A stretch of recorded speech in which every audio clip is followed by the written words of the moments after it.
comorbilidades y los riesgos de los procedimientos o tratamientos que podamos ofrecerle a la hora de tomar una decisión.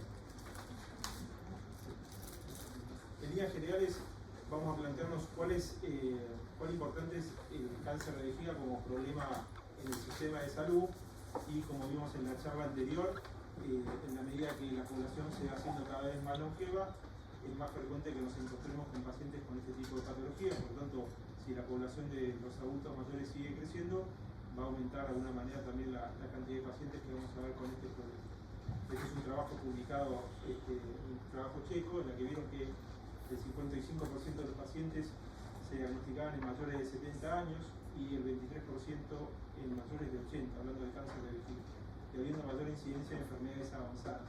Una cosa que vamos a ir viendo es que muchas de las guías o de trabajos que se realizan para determinar o evaluar las líneas de tratamiento habitualmente se basan en un grupo de población de gente tal vez más joven, con otras características clínicas, y tendremos que ver si esa información se puede reproducir en este grupo de pacientes que nosotros vamos ahora a evaluar. Nos planteamos también cuán importante es este problema de salud en los pacientes. Bueno, ya conocemos lo que es un cáncer de vejiga, las movilidades y las complicaciones que eventualmente podemos llegar a tener en los pacientes con enfermedades avanzadas. Ya seguramente ustedes ya han tenido posibilidad de tratar pacientes con hematurias que ya recibieron un tratamiento, en las que eventualmente ya nos quedan menos opciones, y es por eso que vale la pena hacer hincapié en esto. El cáncer de vejiga invasor es una enfermedad que pone en riesgo la vida. En cuanto a la sobrevida media de los tumores irresecables o con metástasis es de 14 meses y la sobrevida a 5 años es del 17%. Nos vamos a preguntar también cuál es el rendimiento de una cistectomía en pacientes con un cáncer de vejiga que tengan esa indicación. Y entonces va a ser crucial que nos planteemos, en caso de decidirnos por una cistectomía, cuál va a ser la mejor derivación urinaria en ese paciente para tratar de agregarle la menor morbilidad posible, y la consideración clínica en cuanto a la posibilidad de que el paciente sea posible de recibir un tratamiento de quimioterapia, sea neoadyuvante o adyuvante. Y cuáles son el rol de los tratamientos alternativos. Entonces, en pacientes con alto riesgo quirúrgico o que no estén dispuestos a considerar la cirugía, ¿qué podemos eventualmente ofrecerles? En líneas generales, la presentación de esta enfermedad, siendo el séptimo cáncer más frecuente en hombres y el 11º considerando ambos sexos, con una incidencia en varones de 9 cada 100.000 y en mujeres de 2 cada 100.000, con una mortalidad de 3.2 y 0.9 en mujeres cada 100.000 habitantes, y el 75% se presenta como no invasor. La edad media de presentación de 73 años, un rango de 65 a 85 años, siendo la cuarta causa de muerte oncológica en pacientes mayores de 85 años.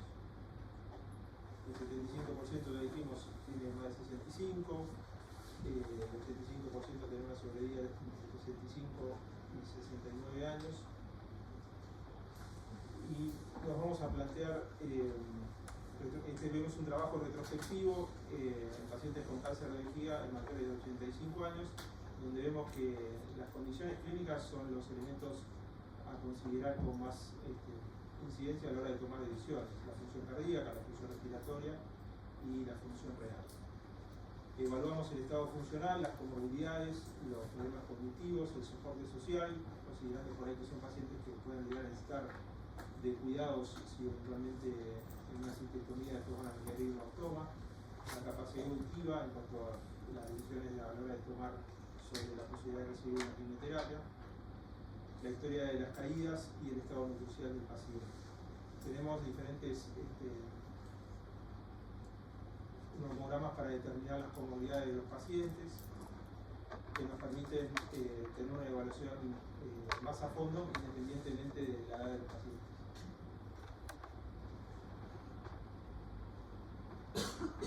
Bueno, entonces, en líneas generales ya conocemos que el cáncer de vejiga, de acuerdo a la histopatología, lo vamos a poder clasificar en tumores de alto y bajo grado, tumores invasores y no invasores.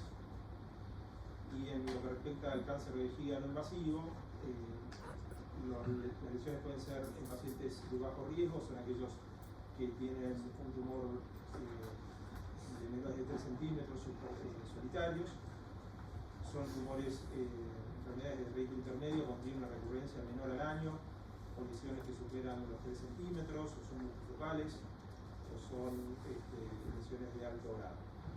Y son de alto riesgo aquellos que tengan lesiones de alto grado o recurrencia, tumores multifocales o mayores de 3 centímetros de alto grado, carcinoma in situ, invasión linfovascular o compromiso uretral, o aquellos que han fallado al tratamiento contra el VIH.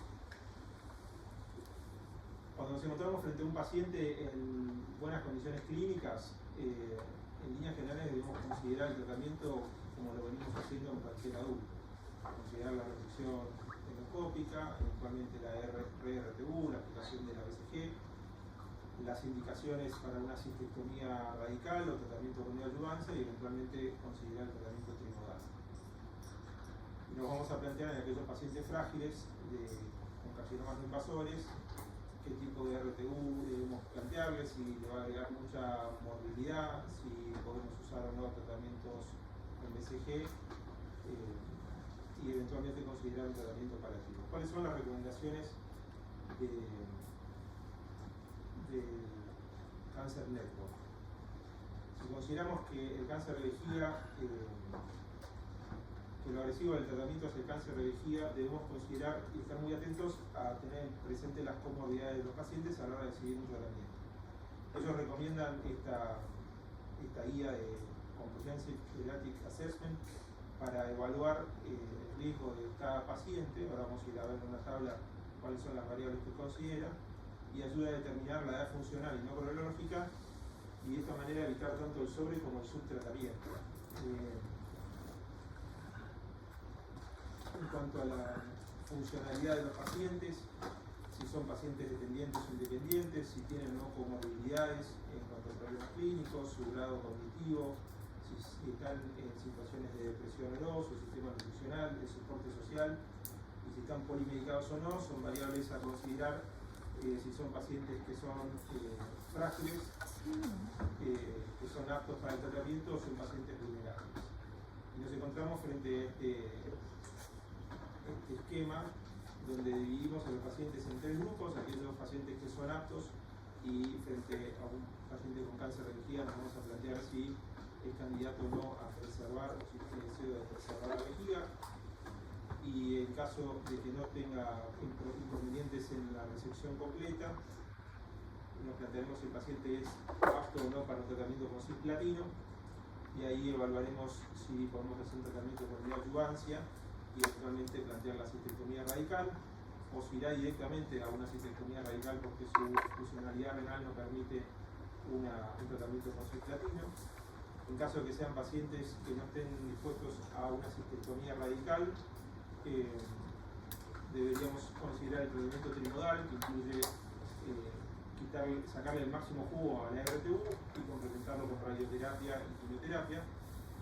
Y en pacientes frágiles debemos evaluar si son pacientes sintomáticos o no a la hora de dar un soporte clínico o eventualmente hacer un tratamiento paliativo con resecciones endoscópicas.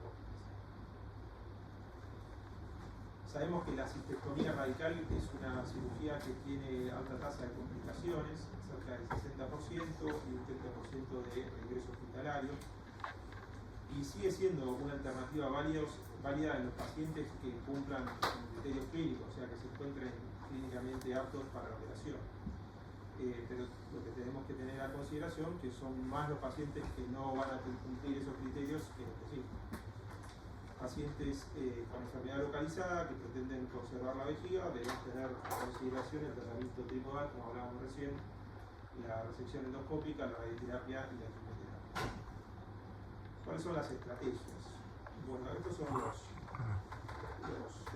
títulos más importantes de este trabajo.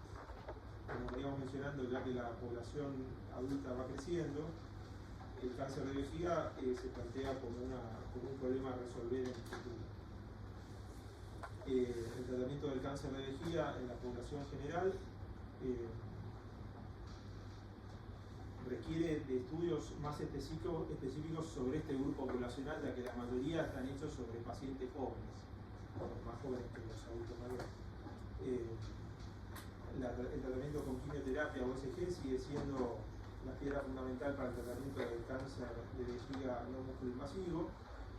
La administración de drogas quimioterápicas en la población puede estar limitado, sobre todo por la necesidad de usar el cisplatino, y el advenimiento de la terapia, de la inmunoterapia, abre una ventana de posibilidades a futuro a tener a consideración en estos pacientes. Con respecto al cáncer de vejiga no invasor, el tratamiento con quimioterapia endovesical, la mitomicina, la gemcitabina, son drogas bien toleradas, con una baja tasa de absorción y de toxicidad, por lo que no difieren en líneas generales en cuanto al tratamiento de los adultos jóvenes. Y debemos tener a consideración tres cuestiones en el adulto mayor. El cáncer de vejiga puede tener un comportamiento más agresivo en edades más tempranas. De hecho, los cánceres invasores se suelen diagnosticar en estadios más avanzados, por lo que el tratamiento endovesical puede ser menos efectivo. Una de las alternativas a considerar para mejorar la eficacia es la termoquimioterapia, de la cual yo no tengo experiencia, no sé si alguno de ustedes lo ha tenido, pero evidentemente está escrito que la termoquimioterapia, o sea que es la utilización de quimioterapia con cambios de temperatura y radiofrecuencia, aumentaría la efectividad. Y hay series que así lo demuestran, pero bueno, yo no tengo experiencia en este tipo de tratamientos. Frente a la posibilidad de que haya mayor incidencia de los tumores y eventualmente a mayor cantidad de resecciones endoscópicas, tenemos que considerar los riesgos que conlleva incluso una resección endoscópica, la necesidad de recibir una anestesia general en este tipo de pacientes.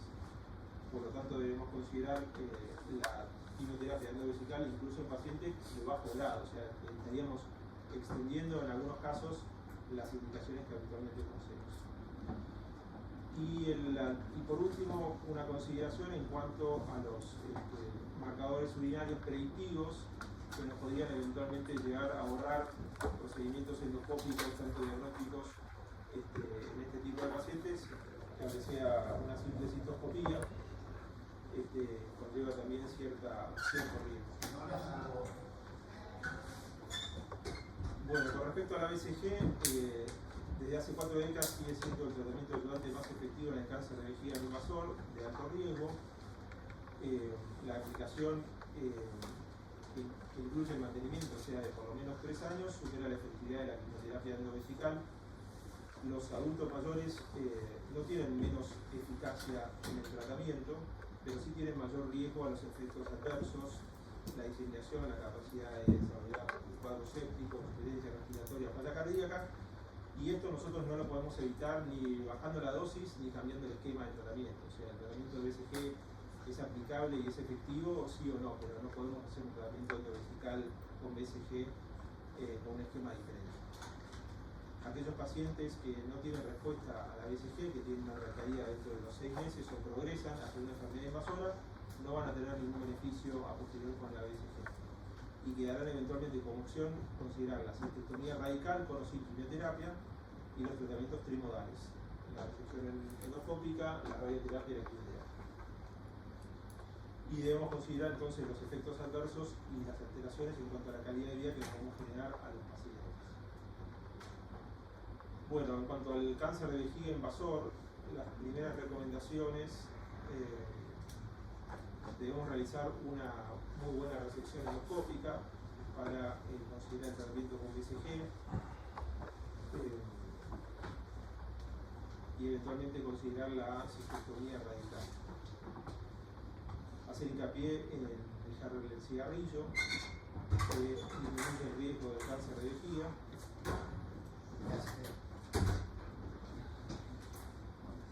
Una mención con respecto a la resección endoscópica en bloque y algunas menciones en cuanto a la necesidad de hacer una resección endoscópica completa y bien extensa. Eso se refiere a que tenga músculo, a que la resección salga, a que el tumor salga por completo. Y sí tiene una incidencia en el avance eventualmente o en la progresión de la enfermedad, que hagamos una RTU, una resección endoscópica a conciencia, lo más completa posible y con la profundidad necesaria. Consideraciones también respecto al patólogo que va a evaluar esa anatomía patológica, y una mención que consideramos el tema de la resección en bloque como una alternativa a futuro, a saber si eso nos va a dar algún beneficio en cuanto a la resolución de este tipo de patologías. La BCG en pacientes mayores no está contraindicada, pero como mencionamos hace un rato, debemos tener presente que las complicaciones en un adulto pueden ser graves. La cistectomía radical, como habíamos comentado, ofrece los mejores beneficios, disminuyendo la mortalidad, pero debemos considerar que es una cirugía que agrega mucha morbilidad. Y en cuanto al tratamiento de neoadjuvancia, debemos tener presente básicamente saber si son pacientes que son aptos a recibir cisplatina, que es un tratamiento que requiere una buena funcionalidad renal. La mayoría de los trabajos incluyen pacientes jóvenes que no representan la vida real en este grupo de pacientes.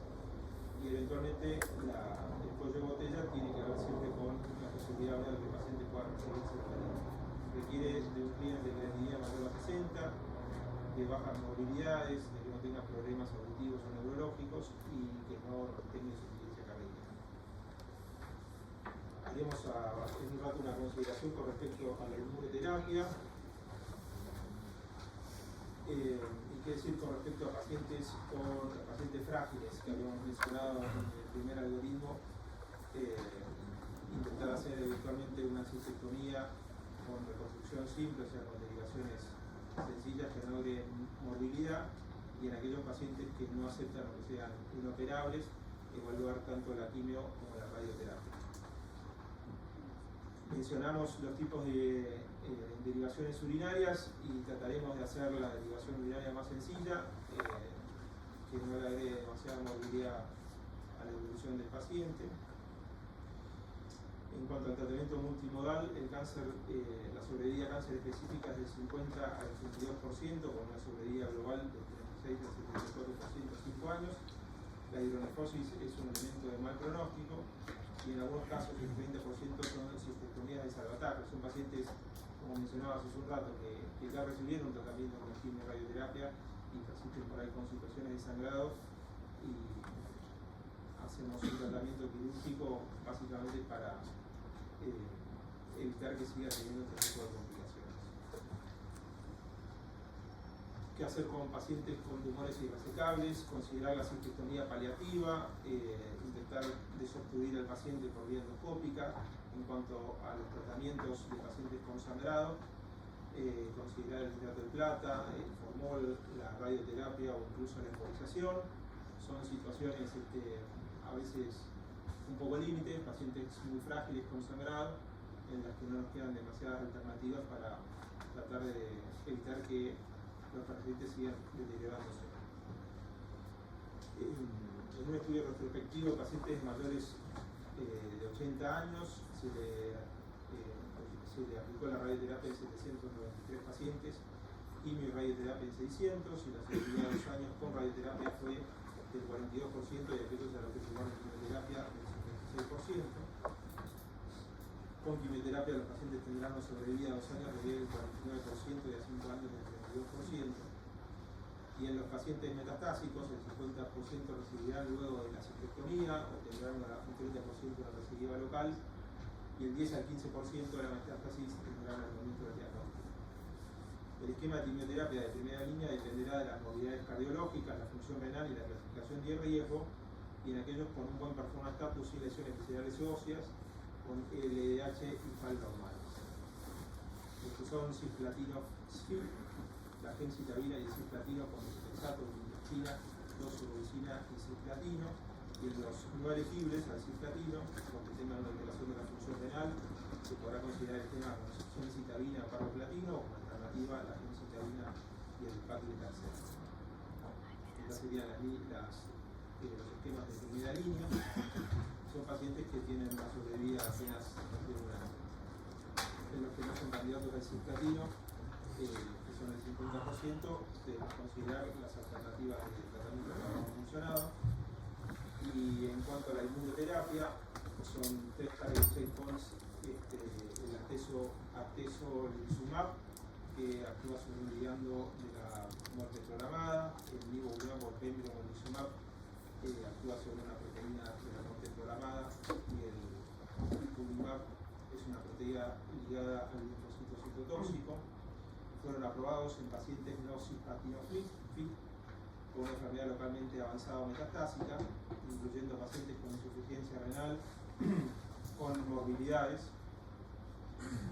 Estudios sobre la toxicidad de estos inhibidores de PDL1 en adultos mayores es limitada. Como habíamos mencionado, muchos trabajos están enfocados en pacientes más jóvenes, y el efecto adverso, bueno, es la diarrea o infecciones urinarias, que pueden ser en pacientes frágiles de cierta gravedad. En cuanto a los tratamientos futuros, las alteraciones genéticas de los receptores de crecimiento fibroblástico, que son frecuentes en el cáncer en general, por lo que los inhibidores podrían tener resultados efectivos. La incidencia de este tipo de mutaciones en el cáncer de vejiga es del 12%, siendo ideales en los pacientes no respondedores a inhibidores PD1 y PDL1. En definitiva, el cáncer de vejiga es una enfermedad de los pacientes adultos mayores, lo vamos a ver con cierta frecuencia, y los tratamientos son similares a los que ya conocemos. No hay un tratamiento diferente a lo que no conozcamos, solo que debe ser ajustado al cuadro clínico y a la edad oncológica del paciente.